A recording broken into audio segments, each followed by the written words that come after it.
and welcome to hello everyone. In this next section of our game, we are going to be making a snowboarding game which will allow us to play around with a lot of cool features in the Unity, such as using sprite shapes to make our level layout in the real organic way.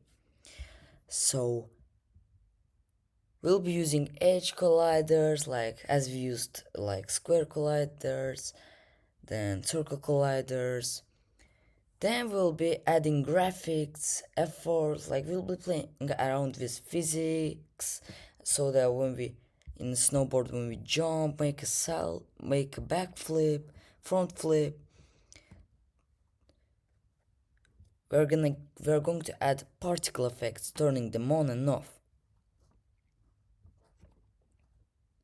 So in description below I have put in the file to download the sprites. So let's jump in and get started.